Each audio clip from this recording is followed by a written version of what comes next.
तो कैसे हो आप सब लोग। तो आज हम पढ़ने वाले हैं एक कहानी। इसका नाम है मित्रला, मतलब मित्रों का क्या नाम है, ये केवल पढ़ने के लिए है। तो चलिए हम इसे पढ़ते हैं। पढ़ने से पहले अगर आप हमारी वीडियो पे नए हैं तो please like and share and subscribe कर देना, और हमारे इसके पहले के भी पार्ट देख लीजिएगा। तो चलिए पढ़ना शुरू करते हैं। दक्षिण देश के एक प्रांत में महिला रोप्य नाम का एक नगर था। मतलब दक्षिण देश के एक प्रांत में महिला रोप्य नाम का एक नगर था। वहाँ एक विशाल वटवृक्ष की शाखाओं पर लघुत्र नाम का एक कौवा रहता था। वहाँ पे एक विशाल वटवृक्ष मतलब बरगद की शाखाओं पर एक लघुवत नाम का एक कौवा रहता था। एक दिन वह अपने आहार की चिंता में शहर की ओर चला ही था। मतलब एक दिन वो अपने आहार मतलब खाने की चिंता में शहर के लिए जा ही रहा था, और तभी उसने देखा कि एक फटे पग और बिखरे बालों वाला भयंकर व्याध उधर ही चला आ रहा है। मतलब एक व्याध मतलब शिकारी, इसका फटा पाँव और बिखरे हुए बाल है, वो उधर ही आ रहा है। कौवे को उसे देखकर वृक्ष पे रहने वाली अन्य बच्चियों की चिंता हुई। मतलब कौवे ने ऐसे शिकारी को देखा तो उसे, और जो वृक्ष पे रहते थे पक्षी, उनकी चिंता हुई। उन्हें चिंता हुई उन्हें व्याध के चंगुल से बचाने के लिए वह पीछे लौट पड़ा। मतलब उन पक्षियों को व्याध के चंगुल मतलब व्याध उन्हें पकड़ लेता है, से चिंता हुई और वह वापस पीछे लौट पड़ा और वहाँ सब पक्षियों को सावधान कर दिया और कहा कि जब यह व्याध वृक्ष के पास भूमि पर अनाज के दाने बिखेरे तब कोई भी पक्षी उन्हें चुगने की लालच से ना जाए, उन दानों को कालकूट की जहर की तरह जहरीला समझें। मतलब उसने सभी पक्षियों को सावधान कर दिया और कह दिया कि जब वो व्याध वृक्ष के नीचे अनाज के दाने मतलब कोई भी दाने बिखेरे तब कोई भी पक्षी उन्हें चुगने ना जाए, उन्हें खाने ना जाए, उन्हें कालकुट के जहर की तरह जहरीला समझे। कौवा अभी यह कह ही रहा था। मतलब कौवा ये सब उन सभी से कह ही रहा था कि वो शिकारी वटवृक्ष के नीचे आकर दाने बिखेर दिए और स्वयं दूर जाकर झाड़ी के पीछे छिप गया। पक्षियों ने भी लघुपत का उद्देश्य मानकर दाने नहीं चुगे।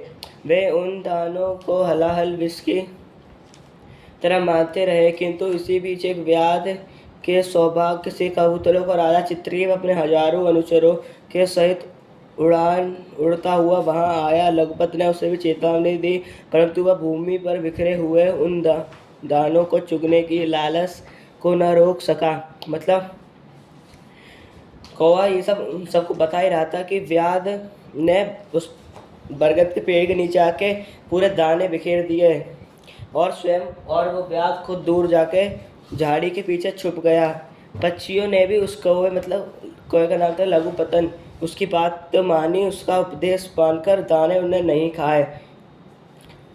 उन लोगों ने उन दानों को हलाल की विष की तरह समझा, किंतु इसी बीच व्याध के सौभाग्य से मतलब व्याध के लक से वहाँ पे एक कबूतरों का झुंड आया, जिसका राजा था चित्रग्रीव। अपने हजारों अनुचरों मतलब हजारों अपने दोस्तों के साथ उड़ता हुआ वहां आया। उस कौवे लघुपतंग ने उसे भी चेतावनी दी थी कि भूमि पर बिखरे हुए दाने ना खाए, लेकिन वे सभी अपनी लालच को रोक न पाए। मतलब उन्होंने अपने लालच को नहीं रोका, और परिणाम ये हुआ कि वह अपने परिजनों समेत जाल में फंस गया। वो उन सभी के साथ में जाल में फंस गया। लोभ का यही परिणाम होता है। लोभ से विवेक शक्ति नष्ट हो जाती है। जाल में फंसने के बाद चित्रगिरी ने अपने साथी कबूतरों को समझाया कि वे डरे नहीं और एकजुट होकर पूरी शक्ति से जाल समेत उड़कर व्याध की दृष्टि से ओझल हो जाएं तो बच जाएंगे। तत्पश्चात सब कबूतर जाल लेकर उड़ गए और व्याध देखता रह गया। लघुपतक ने जब देखा तो वह कौतूहल वंश कबूतर के पीछे पीछे उड़ने लगा। तो मतलब लोभ का तो यही परिणाम होता है। मतलब लोभ से यही होता है, लालच से लोभ विवेक शक्ति को नष्ट करता है। मतलब लोभ हमारे अंदर की जो विवेक शक्ति होती है उसे नष्ट कर देता है।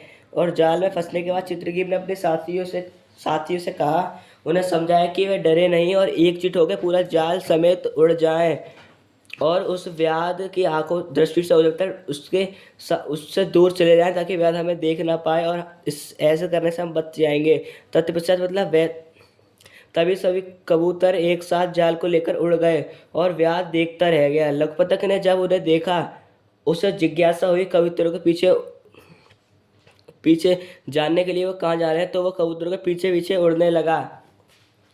व्याध जब दूर हो गया तब चित्रग्रीव ने अपने साथियों को कहा, व्याध तो लौट गया, अब चिंता की कोई बात नहीं है, चलो हम महिला रोप शहर में पूर्वोत्तर भाग की ओर चले। वहाँ मेरा घनिष्ठ मित्र हिरण्य नाम का एक चूहा रहता है, उससे हम अपने जाल को कटवा लेंगे, तभी हम आकाश में स्वतंत्र घूम सकेंगे। जब वो सब लोग मतलब वो सब कबूतर और वो कबूतरों का राजा व्याध से बहुत दूर हो गए, तो कबूतरों के राजा चित्रगीत ने अपने साथियों से कहा, व्याध तो वापस चला गया है, अब डरने की कोई बात नहीं है, चिंता की कोई बात नहीं है। अब हम महिला रोप शहर में पूर्वोत्तर भाग में की ओर चलेंगे। वहाँ मेरा घनिष्ठ मतलब प्रिय मित्र हिरण्य नाम का चूहा रहता है, उससे हम अपने जाल कटवा लेंगे और हम आकाश में स्वतंत्र रूप से उड़ सकती हैं। फिर हम आकाश में स्वतंत्र रूप से उड़ेंगे। वह हिरण्य नाम का एक चूहा अपने 1000 बिलों वाले दुर्ग में रहता था, इसलिए उसे डर नहीं लगता था। चित्रगीत ने उसके द्वार पर पहुंचकर पुकारा, मित्र हिरण्य शीघ्र आओ, मुझे पर विपत्ति का पहाड़ टूट पड़ा है। मतलब जैसे ही वहाँ पे वो कबूतर और कबूतरों का राजा चित्रगीत पहुंचा तो उन्हें वहाँ पे जाके आवाज़ मारी। वहाँ हिरण्य नाम का चूहा अपने हजारों बिल के दुर्ग, वहाँ पे हिरण्य नाम का चूहा अपने हजारों बिल मतलब हजारों बिल के दुर्ग मतलब हजारों बिलों के दुर्ग मतलब होगा हमारा महल, दुर्ग मतलब होगा महल में रहता था, इसलिए उसे किसी का डर नहीं लगता था। चित्रगीत उसके द्वार पर जाके पहुंचकर कहता है, उससे बुलाता है, मित्र हिरण्य जल्दी आओ, मुझ पर विपत्ति का पहाड़ टूट पड़ा है, मुझ पर बहुत सारी विपत्ति आ गई है। उसके बाद सुनकर हिरण्य अपने ही बिल से छिपे छिपे प्रश्न किए, तुम कौन हो, कहाँ से आए हो, क्या प्रयोजन है। मतलब उसने हिरण्य नाम के चूहे ने अपने बिल के अंदर से ही उसकी आवाज़ सुनकर उससे अंदर से ही छिपे छिपे प्रश्न पूछे कि तुम कौन हो, कहाँ से आए हो, तुम्हारा प्रयोजन मतलब तुम्हारी योजना क्या है। तो चलिए ये पेज कंप्लीट हो चुका है, हम नेक्स्ट पेज पढ़ते हैं। तभी चित्रग्रीव ने कहा, मैं तुम्हारा मित्र चित्रग्रीव हूँ, तुम जल्दी बाहर आओ, मुझे तुमसे विशेष काम है। मतलब जो राजा था कबूतरों का, उसका नाम चित्रग्रीव था। तभी चित्रग्रीव कहता है, मैं तुम्हारा मित्र चित्रग्रीव हूँ। किससे कहता है? हिरण्यक नाम के चूहे से। तुम जल्दी बाहर आओ, मुझे तुम्हारा विशेष काम है, मुझे तुम्हारी बहुत आवश्यकता है। यह सुनकर हिरण्य प्रफुल्लित होकर अपने बिल से बाहर आया, अपने मित्र चित्रग्रीव को साथियों से जाल में फंसा देखकर दुखित स्वर में बोला, मित्र यह क्या हो गया तुम्हें? चित्रग्रीव ने कहा, जीव के लालच से हम जाल में फंस गए, तुम हमें जाल से मुक्त कर दो। जैसे चित्रग्रीव ने कहा, मुझे तुम्हारी विशेष काम है, मुझे तुम्हारी आवश्यकता है, तो ये सुनकर हिरण्य प्रफुल्लित हो गए, मतलब हर्षोल्लास के साथ बाहर अपने बिल से बाहर आया और बोला, अपने मित्र चित्रग्रीव को साथियों में अपने मित्र चित्रग्रीव को अपने उसके साथियों को साथ जाल में फंसा देखकर उसने दुखित स्वर में बोला, मतलब दुखित होके बोला, दुख में बोला, मित्र ये क्या हो गया तुम्हें? तो चित्रग्रीव कहता है, ये हमारे सब जीव के लालच के वजह से हुआ है, हम जीव के लालच के वजह से जाल में फंस गए, तुम हमारा जाल से मुक्त कर दो, तुम हमारा जाल काट दो। हिरण्य जब चित्रग्रीव के जाल का धागा काटने लगा तब उसने कहा, पहले मेरे साथियों के बंधन काट दो, बाद में मेरे काटना। मतलब जब हिरण्यक नाम का चूहा चित्रग्रीव के जाल के धागा काटने लगा तो चित्रग्रीव ने कहा, पहले मेरे साथियों के बंधन काटो, बाद में मेरे काटना। हिरण्यक, तुम इन सब के नायक हो, पहले अपने बंधन कटवा लो, साथियों के पीछे से कटवा लेना। फिर वो हिरण्यक नाम का चूहा कहता है चित्रग्रीव से, तुम इन सब लोगों के नायक हो, इन सब लोगों के राजा हो, पहले तुम अपने बंधन कटवा लो, पहले तुम अपने जाल कटवा लो, बाद में अपने साथियों के पीछे से कटवा लेना। तभी चित्रग्रीव क्या कहता है, चित्रग्रीव, वे मेरे अनुचर हैं, अपने घर बार छोड़कर मेरे साथ आए हैं, मेरा धर्म है पहले इनकी सुख सुविधाएं को दृष्टि में रखूं। मतलब तभी चित्रग्रीव कहता है, वे मेरे अनुचर हैं, मतलब मेरे मित्र हैं, मेरे सखा हैं, अपना घर बार वो सब लोग अपना घर बार छोड़कर मेरे साथ आए हैं, तो मेरा धर्म है, एक मेरा कर्तव्य है कि मैं पहले उनकी सुख सुविधा को देखूं, उनकी सुख सुविधा को दृष्टि में रखूं। हिरण्य चित्रग्रीव की यह बात सुनकर बहुत प्रसन्न हुआ, उसने सबके बंधन काट कर चित्रग्रीव से कहा, मित्र अब अपने घर जाओ, विपत्ति के समय फिर मुझे याद करना। उन्हें भेजकर हिरण्यक चूहा अपने बिल में घुस गया। चित्रग्रीव भी मित्रों सहित अपने घर चला गया। फिर हिरण्य चित्रग्रीव की बात सुनकर बहुत प्रसन्न हो गया। जो हिरण्यक नाम का चूहा था वह चित्रग्रीव की यह बात सुनकर बहुत प्रसन्न हो गया, बहुत खुश हो गया। उसने सबके बंधन काट काट कर चित्रग्रीव से कहा, मतलब उस चूहे ने, हिरण्यक ने सबके बंधन काट दिए और चित्रग्रीव से कहा, मित्र अब अपने घर जाओ। चित्रग्रीव से कहा उस चूहे ने, मित्र अब तुम अपने घर जाओ, विपत्ति के जब फिर से मुश्किल आए तो मुझे फिर से याद करना। उन्हें भेजकर हिरण्यक चूहा अपने बिल में घुस गया। मतलब उन सभी कबूतरों को भेजकर जो चूहा था वो अपने बिल में घुस गया। चित्रगीत भी अपने मित्रों सहित अपने घर चला गया। मतलब चित्रगीत भी उड़ के अपने मित्रों सहित अपने घर पे चला गया। लघुपतक कौआ यह सब दूर से देख रहा था। वह हिरण्यक के कौशल और उसकी सज्जनता पर मुग्ध हो गया। उसके मन ही मन सोचा, यद्यपि मेरा स्वभाव है कि मैं किसी का विश्वास नहीं करता, किसी को अपना हितैषी नहीं मानता, यद्यपि इस चूहे के गुणों से प्रभावित होकर मैं ऐसा मेरा मित्र बनाना चाहता हूँ। फिर लघुपत जो कौआ था वो सभी दूर से देख रहा था। वह हिरण्यक के कौशल, वो उसके कार्य और सज्जनता, मतलब उसके सज्जन कार को देखे उस पर मुग्ध हो गया, मतलब उसे पसंद करने लगा। उसके मन ही उसने जो लघुपतक नाम का कौवा था उसने अपने मन ही मन सोचा, यद्यपि मेरा स्वभाव है कि किसी से विश्वास नहीं करता, मतलब मेरा स्वभाव ऐसा है कि मैं किसी पे विश्वास नहीं करता। यह लघुपतक नाम का कौवा कहता है। किसी को अपना हितैषी नहीं मानता, मतलब किसी को अपना हित करने वाला नहीं मानता, किसी को अपना मित्र नहीं मानता। यद्यपि इस चूहे के गुणों ने मुझे प्रभावित होकर मतलब मैं इस चूहे के, जो हिरण्यक नाम का चूहा था, उसके गुणों से प्रभावित हो गया। उसके गुणों को पसंद करने अच्छे लगने लगे मुझे, तो मैं इसे अपना मित्र बनाना चाहता हूँ। लघुपतक नाम का कौवा कहता है कि मैं उस चूहे को अपना मित्र बनाना चाहता हूँ। यह सोच कर वह हिरण्यक के बिल के दरवाजे पर जाकर चित्रगीत के सामान्य आवाज़ बनाकर हिरण्यक को पुकारने लगा। उसके बाद सुनकर हिरण्य ने सोचा, यह कौन सा कबूतर है, क्या इसके अंदर कटने शेष रह गए। मतलब यह सोचकर वो लघुपतक नाम का कौवा यह सोचकर हिरण्यक के बिल के दरवाजे में जाकर चित्रगीत के सामान्य, जो चित्रगीत था उसको सामान्य आवाज़ निकालने लगा। तो चूहा था हिरण्यक नाम का, उसे पुकारने लगा। उसकी आवाज़ सुनकर जो हिरण्यक नाम का चूहा ने सोचा कि यह कौन सा कबूतर है, क्या इसके जाल कटना शेष रह गया, क्या इसके जाल नहीं कटे। तो चलिए आगे देखते हैं नेक्स्ट पेज पे। जो हिरण्यक नाम का चूहा था उसने पूछा, तुम कौन हो। तो लघुपतक कौए ने कहा, मैं लघुपतक नाम का कौवा हूँ। हिरण्यक ने कहा, मैं तुम्हें नहीं जानता, तुम अपने घर चले जाओ। मतलब हिरण्यक ने पूछा उस कौवे से कि तुम कौन हो, तो वो लघुपतक नाम का कौवा था, उसने कहा था मैं लघुपतक नाम का कौवा हूँ। फिर जो हिरण्यक नाम का चूहा होता है कहता है, मैं तुम्हें नहीं जानता, तुम अपने घर चले जाओ।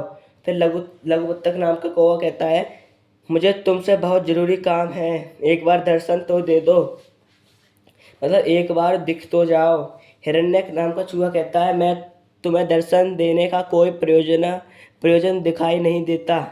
मतलब जो चूहा कहता है, मुझे तुम्हें दर्शन देने का कोई प्रयोजन दिखाई नहीं देता, मैं तुम्हें दर्शन नहीं दूंगा, मेरी कोई ऐसी कोई प्रयोजना दिखाई नहीं देती। लघुपतक चित्रगीत के बंधन काटते देखकर मुझे तुमसे प्रेम हो गया है, कभी मैं भी बंधन में पड़ जाऊंगा तो तुम्हारी सेवा में आना पड़ेगा। तो लघुपतक नाम का वो कौवा कहता है, चित्रगीत, मैंने तुम्हें उन कबूतरों के राजा चित्रगीत के बंधन काटते देखा तो मुझे तुमसे प्रेम हो गया है, कभी मैं भी ऐसे बंधन या जाल में फंस जाऊं तो तुम्हारी सेवा में आना पड़ेगा, तुम्हारी मदद लेनी पड़ेगी।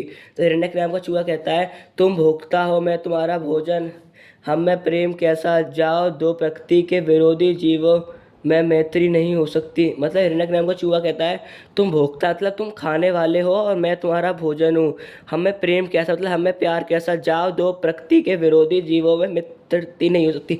मतलब दो प्रकृति के वो विरोधी हैं, वो प्रकृति के दुश्मन हैं, उनमें कभी भी मित्रता नहीं हो सकती।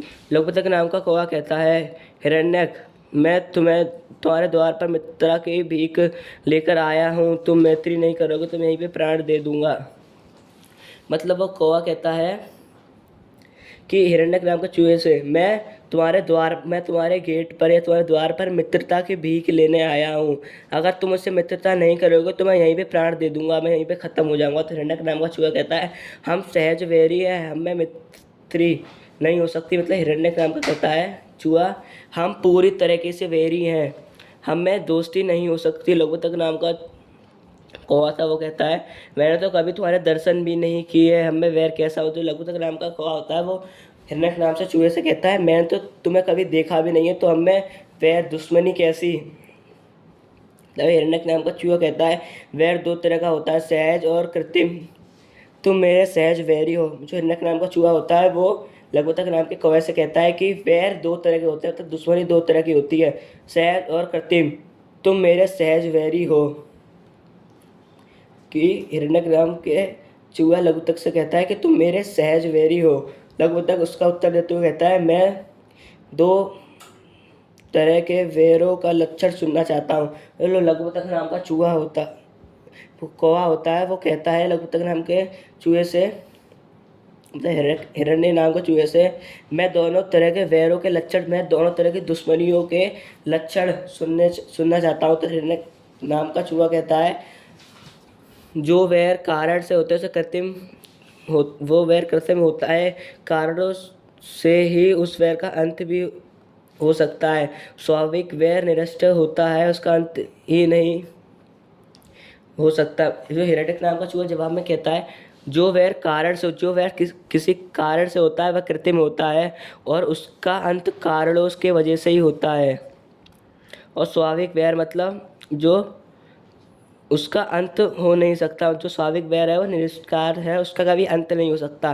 तभी लघुतक नाम का कौवा जवाब में कहता है, लघुतक ने बहुत अनुरोध किया, किंतु हिरण्यक ने मित्री के प्रस्ताव को स्वीकार नहीं किया।